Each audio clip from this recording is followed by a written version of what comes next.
Hello and welcome to the Traybakes and More Cooking channel. I'm Callie and today I've got another classic, very traditional bake for you. These are queen cakes. Now you might look at these and say they look a bit like cupcakes or little buns, wee buns as we call them in Northern Ireland, and they're on a similar vein to that. But there's no vanilla, there's no frosting, there's not heaps and heaps of sugary frosting and icing on these. It's very classic, very traditional, the sort of thing you'd have with a cup of tea in the middle of the afternoon, and it would be just perfect. So it's just a simple set of ingredients: butter, sugar, flour, eggs, and some dried fruit. I've seen some recipes that use lemon zest, but I'm not even using that here. I'm just letting the quality of the ingredients speak for themselves. They're light, they're fluffy, they're really tasty, they're very quick to bake. Queen cakes. Right, before we talk ingredients, the usual: preheat your oven to 400 degrees Fahrenheit or 200 degrees centigrade. That's for a conventional oven. If you have a fan-assisted oven, please reduce your temperature accordingly and prepare a tin. I've got my bun tin sitting off to the side with some paper cases lining those. Now, to make your batter for your queen cakes, you just need butter and sugar. Softened butter, so take it out of the fridge a little while before you want to start baking, so that has got time to come up to the room temperature. The same with your eggs. The best cakes have everything at a similar temperature, at room temperature, and everything's softened and it's lovely. And it doesn't always work that way, and I don't always do it that way either, but we're talking in an ideal world. The butter's out, the eggs are out, everything's beautiful. Anyway, butter, sugar. Then we're going to mix through the eggs. Just lightly beaten 2 eggs here in my little bowl, and then we're going to stir through some flour, some baking powder, and a little pinch of salt, and then the dried fruit. Simple as that. Now, traditionally, I believe queen cakes are made with currants. I am not a fan of the currant, so I have used some raisins here. Raisins or sultanas, they would work beautifully. Honestly, you could put some cherries through this. You could even put chocolate chips, and I believe I've made that in the past for little Miss Traybakes, because she is more of a fan of chocolate chips than she is of raisins. But anyway, simple creaming, butter and sugar, mixing through the rest of the ingredients into your paper cases, into the oven. Queen cake's done.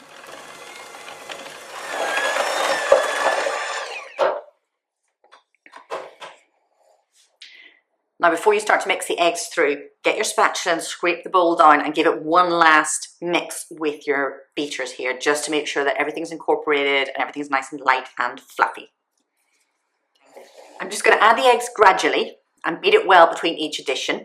There is a chance, obviously, when you add eggs into this sort of mixture, there's a chance that it will curdle. If it does, just add a little bit of flour and beat that in, and that will help the situation. So, a little bit of egg. Oops. Start it slowly.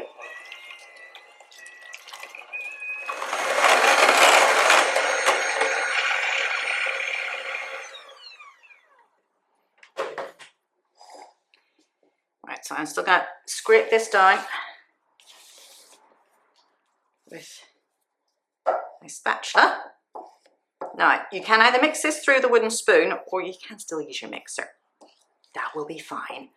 So I'm going to sieve, I'm going to sieve my flour, my baking powder, and my salt in here, and hopefully not create a complete cloud of puff of flour coming up to my camera. But here we go. Just do this gently. This, as well as making sure you don't have any lumps and making sure everything's nicely incorporated, will get some extra air in there. So I'm just going to beat this through gently for this. And then we'll fold through the fruit. Don't overwork this. You don't want to overwork the flour. Help it make for a tougher queen cake. Right, back in with my spatula, just to make sure, because I don't want to mix it too much with the beater, with the electric beater. I'm just going to do that to make sure I get the flour off the bottom. And now I'm just going to fold through the raisins. Just any dried fruit, just, check, make sure they're not too clumped together. Just be gentle at this stage.